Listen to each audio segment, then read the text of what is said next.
Okay, I hope this is working. new new laptop, I don't know. I'm trying to get the hang of this, so bear with me.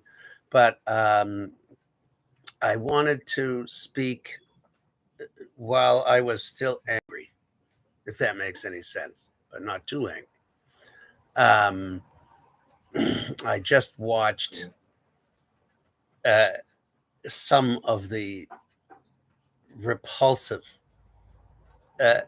screen time with Cyril Ramaphosa and Donald Trump in the Oval Office, and seeing what a disgrace this person is to the American government, and what the American government apparently represents through him, without any naysaying. I gotta say, I feel like I was watching my African dad being humiliated. Seriously, I'm married to an African. Like watching my wife's father sit and listen to an idiot shift uncomfortably in his chair, all this stuff that you learn to tolerate, but are not quite sure what to do with, and you value his response. And it made me so angry. I couldn't imagine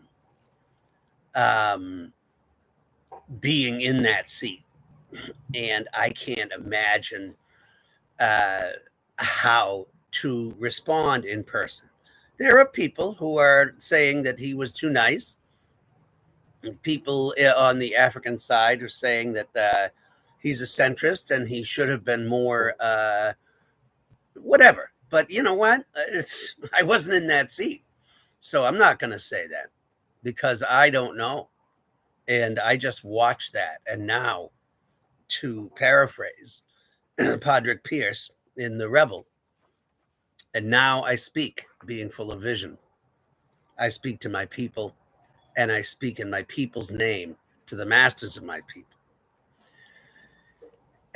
And one of the first things that comes up, which is so infuriating, is when people who have the privilege, who have grown up in this country, in this environment, with all the wealth that surrounds us, who have been to college, been to business school, this guy is not stupid, but he acts stupid. And I told my students today, he's selling stupid. That's what's wrong with this mess. He's selling stupid. He is taking the ignorance of the U.S. government, of the U.S. system, toward Africa and Africans, toward the rest of the world, toward history, ignorance of history, stupid, and selling it as the persona that he dons. No different than Biden or Zelensky or Obama or Clinton before him, selling a product. And this product is racist and it is stupid. And I can say I don't know. I said I don't think he is stupid, and that's what makes it even more infuriating, because that's what he's promoting. And I don't know that he's a racist, but this is outright racist rant. This is ridiculous, history shaving lies on top of lies, and doing it in this way because it's the persona that he has on is offensive, rude, disrespectful, and I kind of like to say prone to the proper resulting answer from Africans and from the rest of the world. And I would say humbly, thank you, President Trump. Thank you for helping in the inevitable consequence of uniting the world against U.S. empire, against U.S. hegemony, against 500 years of Western domination, colonization, mass mayhem, and murder. This is where we are, and this is the guy that's in the front seat. I won't say that he's driving, because I wouldn't get in a car with this lunatic. I mean, you might just run people over and explain it later. But it's time for people to stop talking about the last election, talking about different political parties, talking about different perspectives, and actually what is happening at this point in history and what has happened. Americans should know. I mean, first of all, they've been at the forefront of a lot of this, and they haven't done anything to educate our children and to make sure that we know what's going on. How would a head of state, the head of the head of the free world, right? This is the buzz that he gives, that he's the head of the free world. He can say whatever the hell he wants, and everyone has to listen. He has to put up some stupid video that hasn't been vetted. You have no idea what the hell he's looking at. And President Ramaphosa had no idea. He had to turn around and look awkwardly. It was ridiculous. And why? Why is it okay to talk this way to a head of state? Would he talk this way about the Holocaust? Could he? Of course not. Would he talk this way about the genocide being conducted by Israel right now in Gaza? Apparently not. He can't even mention it. And that has to be stated right up front. For all of the Democrats and the defenders of the status quo, say the either or, red, blue, this party, that party, you have to meet these things up front. No American politician has the guts to actually speak out on the genocide that is happening in Gaza. None of them. It is disgusting. It is a historical anomaly to have this going on everyone's television, or certainly everyone's phone. Not television, because the mainstream media just vetoes everything that they don't want. Like the New York Times says, everything that fits, we print. All the news that's unfit, we'll print it. But that's important. This is not about Trump. I think he's an idiot, sure. And I think he probably is a racist because he grew up in this incredibly rich petri dish of boiling racism and using other cultures and other people. His doctrine and ideology that he espouses. I'm talking that's what I say, that he espouses. I don't know how he feels. His wife is an immigrant. His, vice president's wife is an immigrant. I don't know. But this is racist. The stuff that he's saying is, the crime comes from the color of your skin and where you live. Crime comes against white people. And this is not even a white South African thing. This is not a Boer thing. This is not an Afrikaners thing. He is speaking the language of white supremacy, of the white Aryan resistance, of the Ku Klux Klan, of the neo-Nazis. That is what this is about. It has been the position of the United States for a very long time. Everyone loves to say Madiba. Everyone loves to say we love Mandela, and we, who is we? You jackasses like Trump and his ilk, who supported that regime, who supported apartheid to the end, whose CIA was negotiating with Mossad to see if they could sneak some, nuclear weapons in there to keep white South Africa in charge. And he was a terrorist. He was an enemy of the people. He was a bad for America, etc., etc., etc. We marched in the streets against you. And that's only 30 years ago. That's not in ancient history. The U.S. was never on the right side in South Africa and has never been on the right side in almost anything in history, especially recent history. So to use it now and pretend that it's something new is disgraceful. It's disrespectful. And it's not just about South Africa. Yes, they fought because they didn't want the communists to have too much influence and control over South Africa. You know what the communists have done in China? They're eradicating poverty. If you lift up hundreds of millions of your own people and you have the wherewithal to do that, that reduces crime. Guess what? What are you, an idiot? You think that 60 fat white men who dawdled over on the plane to take his ridiculous offer is emblematic of something huge and something movement based? It's not. Crime is crime. Crime comes from a 32% unemployment rate. It is a massive center of oppression that happened, like with the rest of Africa, even before the Berlin Conference, where they carved it up like a goddamn pizza pie. You take this slice, you take that slice. We want this slice. This is a country. Why is it square? Mountains aren't square. Rivers aren't square. Forests and oceans are not square. What the hell is all these square countries?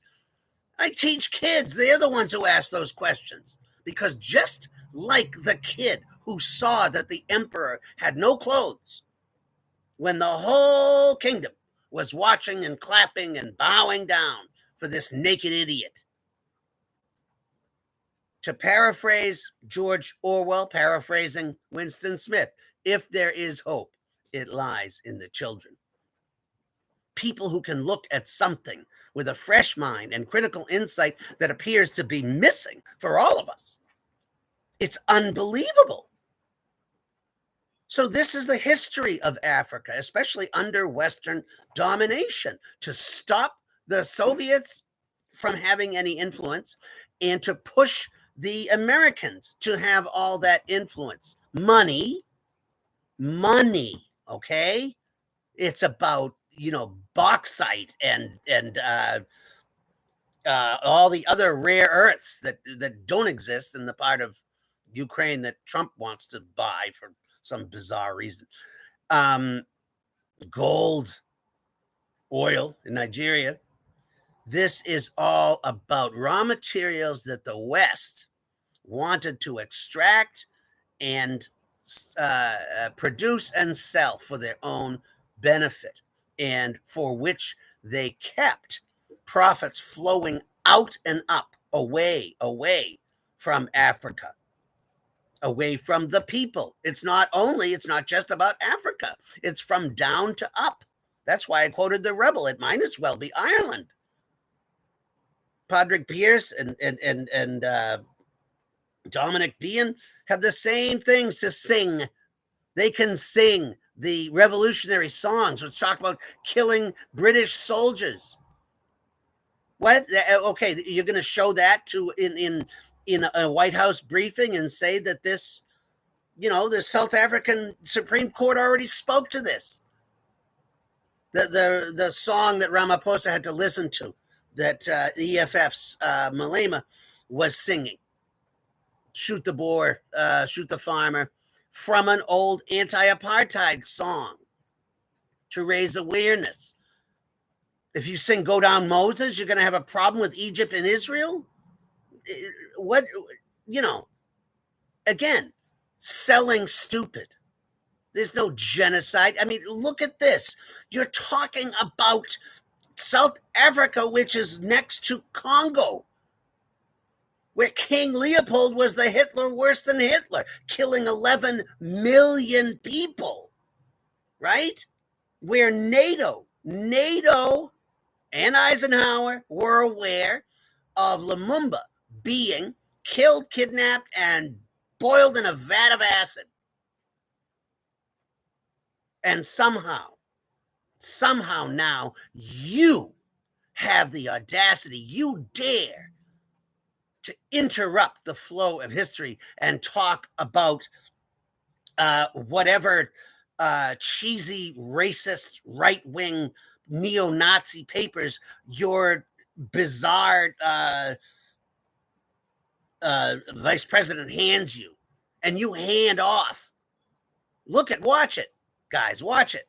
I'd like you to, because I was so infuriated. It was so repulsive.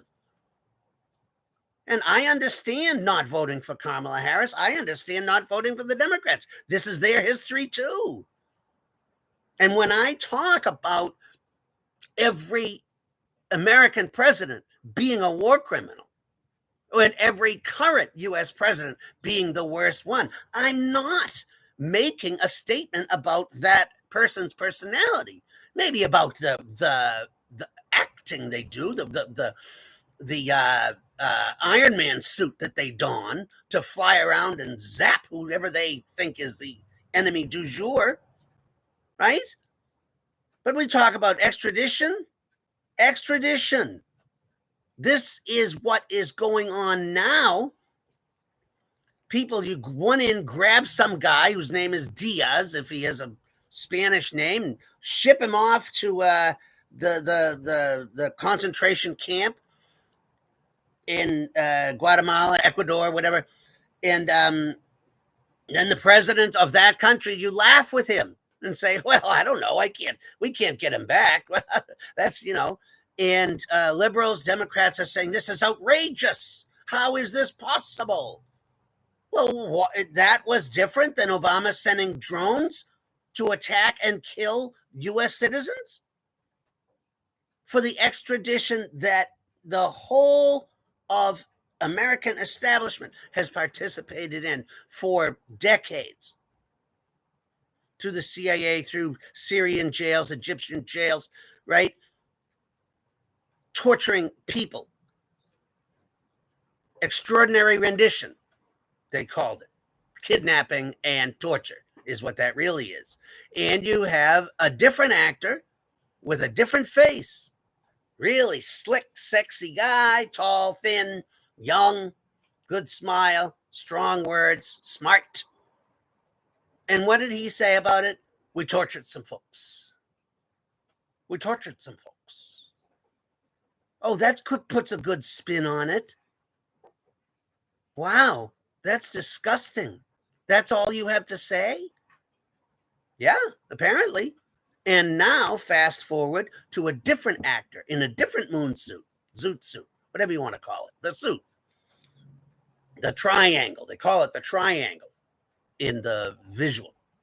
So whatever you want to say is the backdrop of the current leader of the free world, or whatever lies you're telling yourself and the world. The current one is this: laughing about whatchamacallit, quoting fake, like he had MS-13 on his knuckles. No, he didn't. Everybody knows that was a con job. So he's the con man, stunt man. He's hired for this. That's the point. We are in a tailspin, a final spiral of U.S. hegemony and U.S. empire. And there's no way to stop it. That's the thing that people refuse to admit. Both Democrats, Republicans, they all refuse to change overall course of selling the overpriced, underproduced, and bad for your health product of America running the world and America being in charge. America, make America great. And guess what, guys? It wasn't that great. I hate to tell you, different people were lying about that greatness and using mass murder to cement it in other people's minds as the only game in town. Sure. But now this is not. This is just. It's not even reversing course. It's just putting a new spin on it. And this is the old spin. And Smoot Hawley, before the Depression, the ridiculous idea that you're gonna bluff and tariff people into doing your bidding so that you get a bigger slice. All of this is just what is happening in the tailspin, right? And one of the things that South Africa in particular did wrong to this president and to the right wing and to the Western coalition, you have to say for this, who has kicked Israel out of the UN? Who has raised, Spain, I suppose, refuses to let their ships dock or won't send them weapons or whatever, but all these tiny little slaps on the wrist for a genocide, for the dismemberment of babies, all the things you're talking about, having this video tribunal in the White House about these people who died, their deaths, they were executed, but no one except South Africa is standing up and saying, this is genocide. We are suing through your institutions, the Western institutions that you created and that you hold us to account before the International Criminal Court. And this thing was created and is constantly used to harass African heads of state. What if we took it and aimed it at Israel and what it's doing to Palestinians? That's outrageous. And that is the more recent vindictive behavior that is being shown by the Trump side. And that is not a side that Democrats have effectively countered. Plenty of them walked out of the convention with their hands covering their ears while protesters chanted, Gaza lives, Gaza, their genocide. They didn't want to hear it. And when they say hands off, they're saying hands off NATO. What kind of a stupid thing is that? Yes, hands off immigrants. Yes, hands off our money. Yes, hands off our jobs. But hands off the rest of the world. Stop invading and taking. Now, the USAID thing, all about that, he isn't wrong on that either. But for a different reason. He didn't like the fact that it has been used principally to infiltrate and overthrow governments that U.S. doesn't like. And that includes some right-wingers. It included, what was the name of that one? The one they just turned down. They were doing it to infiltrate right-wing media as well as to foment negative stories about Russia and China. Sure. That has to stop. But only because they included Republicans. Other than that, there's no intrinsic rejection of the idea. So, the USAID that includes the endowment for democracy, that includes all of the alphabet soup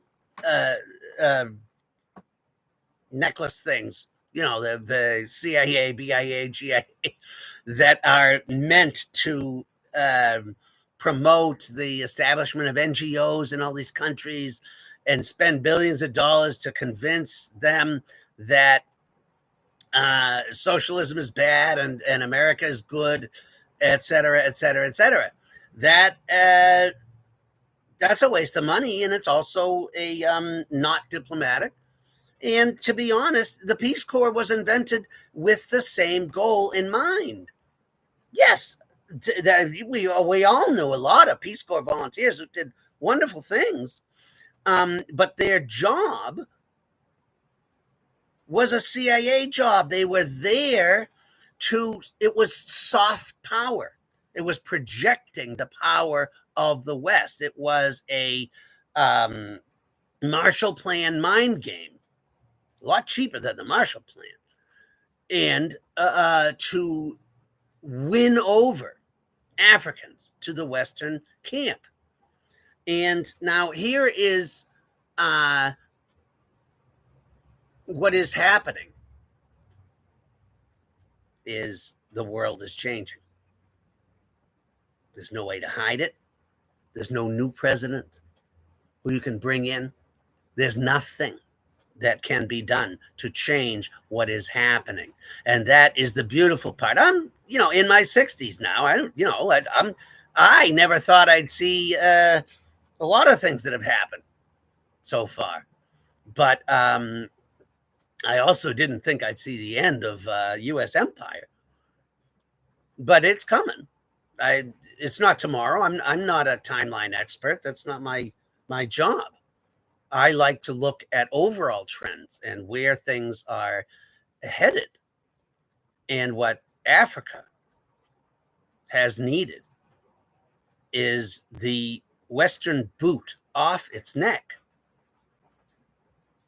so that it can be either allowed to develop on its own or in some ways better, helped, encouraged, partnered with, which the Russians and Chinese are actually doing.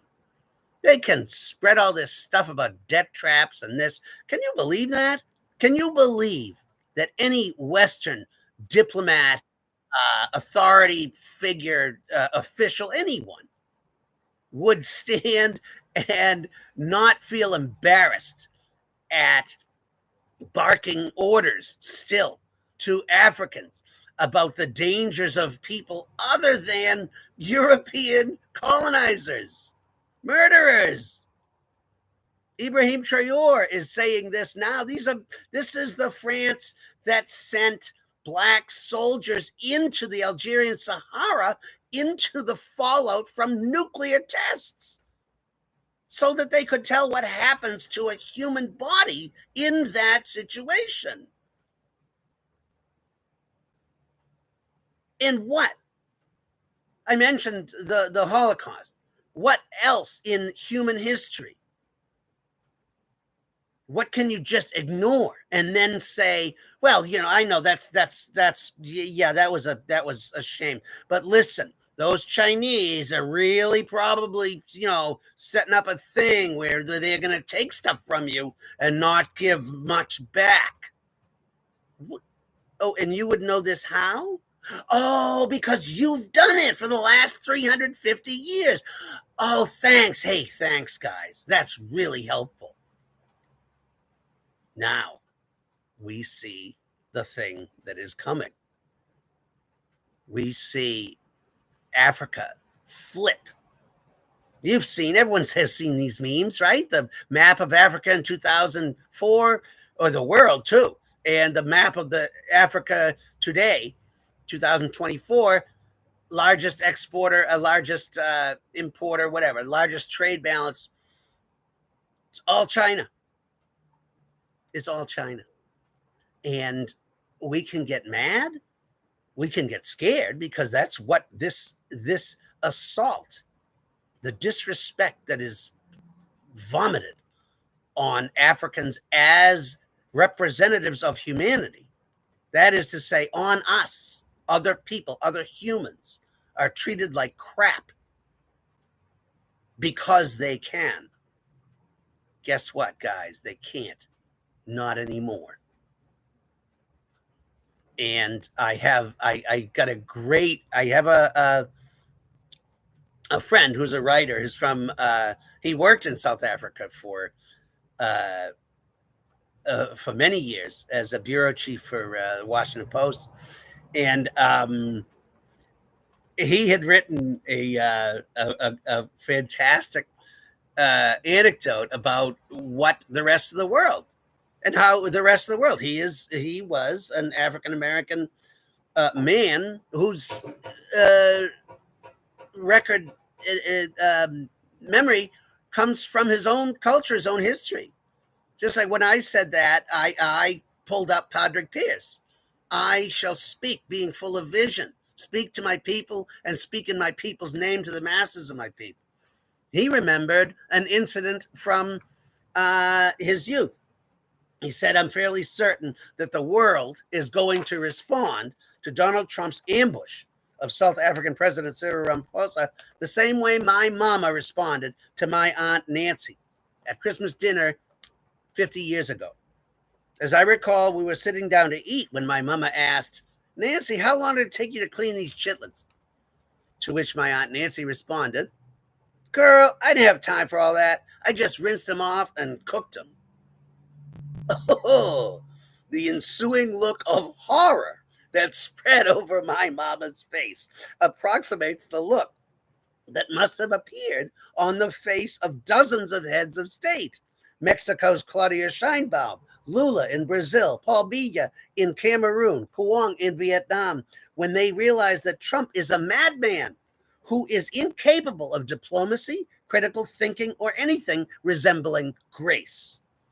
When Aunt Nancy confessed that she did not spend copious hours bent over the kitchen sink cleaning the hood delicacy known as chitlins, my mama kicked me in the shin underneath the table to let me know that I was not under any circumstances to eat the chitlins, a gesture that was lost on me because I have never bit into the guts of any animal, let alone pig. My older brother and sister received the same message, and they did eat chitlins, as I recall, but not that day. And if I am not mistaken, that Christmas in 75 was the last time we had Christmas dinner at my Aunt Nancy's house. From then on, we would visit in the evening after dinner had been served. What Trump did was such a breach of protocol that it marks him as an unstable, volatile, and someone to be avoided at all costs. The world will have Christmas dinner in China from now on, where the chitlins are cleaned thoroughly and served on a silver platter. So thank you, John, my friend John Jeter. That is where I will end this rant. I think the anger, I hope that it translates into more honest accounting and separation from the hideous beast, not that is Trump, but that beast of which Trump is the latest international face. This is ugly, and it needs to be resisted. Thank you, guys, and stay tuned. I'll be back. Good to talk to you. Bye now.